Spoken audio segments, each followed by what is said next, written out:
Time science நேயர்களுக்கு வணக்கங்க. இப்போ நம்ம பார்க்குறது என்னன்னு கேட்டிங்கன்னா, கேந்திராதிபத்திய தோஷம். ஏற்கனவே நான் வந்து ஒரு வீடியோ போட்டிருக்கேங்க. அதில் வந்து மிதுன லக்னம், கன்னி லக்னத்துக்கு மிதுன லக்னத்துக்கு 7ல குரு, கன்னி லக்னத்துக்கு 7ல குரு அப்படின்னு சொல்லி போட்டிருந்தேன். இப்போ இப்போ நம்ம பார்க்க போகிறது என்னன்னு கேட்டிங்கன்னா, மீன லக்னத்துக்கு 7ல புதன், தனுசு லக்னத்துக்கு 7ல புதன். இப்படி இருந்தால் கேந்திராதிபத்திய தோஷம். அந்த கேந்திராதிபத்திய தோஷம் இருக்கிறது இந்த 2 வீடு மட்டும்தாங்க. முதல்ல நம்ம அதை தெரிஞ்சுக்கணுங்க.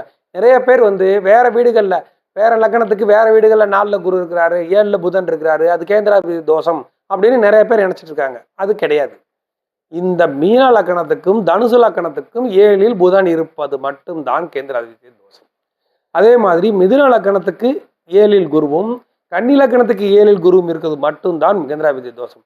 அந்த கேந்திராதிபதி தோஷமும் எல்லா இடத்துலையும் வேலை செய்யாது. பாவகிரகங்கள் பார்த்துட்டா அது நிவர்த்தி அடைஞ்சிரும். இப்போ நான் உங்களுக்கு மீன லக்னத்துக்கும் தனுசு லக்னத்துக்கும் இப்போ நான் சார்ட் போட்டு காட்டுறேன். இப்போ பாருங்க, தனுசு லக்னங்க. தனுசு லக்னத்துக்கு 7ல் புதன்ங்க. இது வந்து கேந்திராதிபத்திய தோஷம்.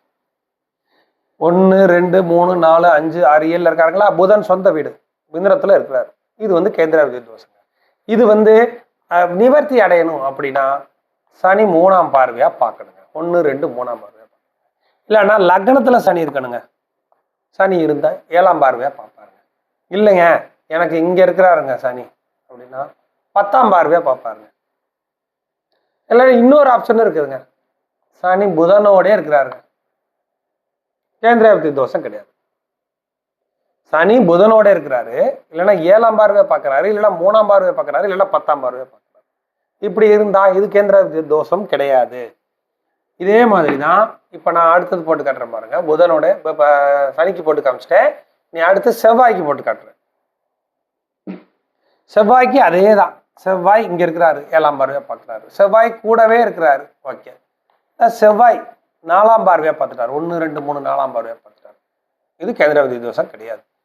இங்கே இருக்கிறாருங்க, 8ஆம் பார்வையா பார்த்துட்டாரு. 1 2 3 4 5 6 7 8ஆம் பார்வையா பார்த்துட்டாருங்க. இது தோஷம் கிடையாது, நிவர்த்திங்க. இல்லைன்னா புதன் செவ்வாய் கூட இருக்கிறாருங்க, நிவர்த்திங்க. 1 2 3 4ஆம் பார்வையா பார்க்குறாருங்க, நிவர்த்திங்க. லக்னத்துல இருந்து பார்க்குறாருங்க, நிவர்த்தி. மொத்தத்தில் 2 கிரகத்துக்கும் நம்ம பார்த்தாச்சு. அதுக்கு அடுத்தது நான் வந்து செவ்வாய்க்கு போட்டு காட்டுறேன் பாருங்க. செவ்வாய்க்கு போட்டாச்சு. சூரியனுக்கு, சூரியன் அதே மாதிரி தாங்க. சூரியன் கூட இருக்கிறாருங்க, அதாவது 7ஆம் பார்வையா பார்க்குறாரு, இல்லைன்னா இங்கே இருக்கிறாரு, சேர்ந்தே இருக்கிறாருங்க. அப்படின்னா கேந்திராதிபத்திய தோஷம் கிடையாது. கேந்திராதிபத்திய தோஷம் என்பது என்னன்னா, இந்த புதனை யாருமே பார்க்கலைங்க அப்படின்னா அது கேந்திராதிபத்திய தோஷம். அதுலயும் இப்போ குரு இங்க இருந்து பார்த்துட்டாருங்க, சுப கிரகம் இன்னொரு சுப கிரகத்தை பார்த்துருச்சுங்க, கடுமையான கேந்திராதிபத்திய தோஷம். சுப கிரகம் பார்க்க கூடாது, பாவ கிரகங்கள் தான் அதை பார்க்கணும். அப்பத்தான் அந்த தோஷம் நிவர்த்தி ஆகும்.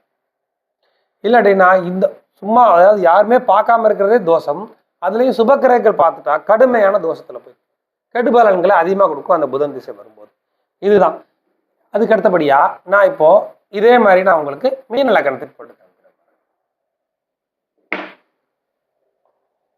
மீன லக்னத்துக்கு அதே மாதிரி தாங்க. புதன் வந்து இதுங்க ஆட்சி வீடுங்க, கன்னி வந்து ஆட்சி வீடுங்க, அதனால உச்சம் வேற இங்க இருக்கிறாரு. இந்த புதனை யாருமே பார்க்கலைங்க அப்படின்னா கேந்திராதிபத்திய தோஷங்க.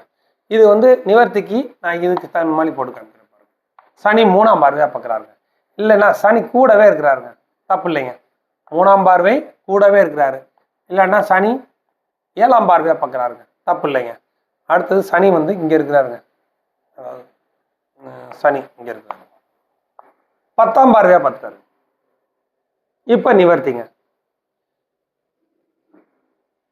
இப்போ சனிக்கு சொல்லியாச்சு.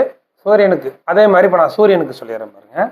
சூரியன் கூட இங்கேருந்து பார்க்குறாருங்க, சூரியன் இங்க இருந்து பார்க்குறாரு, இல்லைன்னா சூரியன் இங்கே வந்து கூடவே இருக்கிறாரு. இதுவும் கேந்திராதிபத்திய தோஷம் நிவர்த்திங்க. இதுக்கு அடுத்தபடியா செவ்வாய்க்கு சொல்லிடுறாங்க. செவ்வாய் வந்து 4ஆம் பார்வையா பார்க்குறாருங்க, நிவர்த்திங்க. இல்லைன்னா இங்கே லக்னத்தில் இருக்கிறாருங்க செவ்வாய், 7ஆம் பார்வையா பார்த்துட்டாரு, நிவர்த்திங்க. இல்லைன்னா 12ல் இருக்கிறாருங்க, 8ஆம் பார்வையா பார்த்துட்டாரு, நிவர்த்தி. இவ்வளவுதான் தோஷத்துக்கு நிவர்த்தி, அவ்வளவுதான். இந்த இடத்துல அவங்க பகை கிரகம் அது இதெல்லாம் கணக்கு இல்லை. பாவ கிரகங்கிற முறையில அவங்கள பார்த்துடணும், இந்த சுப கிரகத்தை பார்த்துடணும். அப்படி எனக்கு இல்லைங்க, குரு இங்க இருக்கிறாருங்க, குரு இங்க இருந்து அந்த புதனை பார்க்குறாங்க. இது கடுமையான கேந்திராதிபதி தோஷம். அவர் சும்மா இருக்கிறத விட உபகிரகங்கள் பார்க்கறது கடுமையான கேந்திராதிபதி தோஷம். அப்படி இருக்கும்போது இந்த புதன் திசை வராமல் இருக்கிற மாதிரி இருந்தால் பரவாயில்ல, வர்ற மாதிரி இருந்ததுன்னா கடுமையான கேந்திராதிபதி தோஷம் வேலை செய்யும். அதுக்கடுத்து ஒரு சிலர் என்ன கேட்குறாங்கன்னா, குரு இங்க இருக்கிறாருங்க, குரு இங்க இருந்து 4ஆம் பார்வையை பார்க்குறாருங்க, இன்னொன்று இவங்க 2 பேரும் கேந்திரத்தில் இருக்கிறாங்க. இது கேந்திரமே கிடையாது. இது முதல்ல கேந்திரமே கிடையாது. கேந்திரத்துல இந்த குரு இந்த புதன் கேந்திரத்தில் பார்க்குறாரு, இது கணக்கு இல்லை. லக்னத்துக்கு 7, அதுவும் அவங்க சொந்த வீட்டில் இருக்கிறது மட்டும்தான் கேந்திராதிபதி தோஷத்தை சொல்லணும். அதை விட்டுட்டு அவங்களுக்குள்ள 4 மாறி மாறி இருக்கிறாங்க, கேந்திரத்தில் இருக்கிறாங்க, இதெல்லாம் அது கணக்கே கிடையாது. அதை நிறைய பேர் போட்டு குழப்பிக்கிறாங்க. அதெல்லாம் கிடையாது. இப்போ நான் சொன்னது மட்டும்தான் பார்க்கணும். பார்த்துட்டு உண்மையிலேயே நிவர்த்தி அடைஞ்சிருக்குன்னா அவங்க எதை பற்றியுமே கவலைப்பட வேண்டியது இல்லைங்க. அந்த ஜாதகத்துக்கு எல்லாமே நல்லா இருக்கும். வேற எதுவும் டவுட் இருந்தால் கமெண்ட் சொல்லுங்கள்.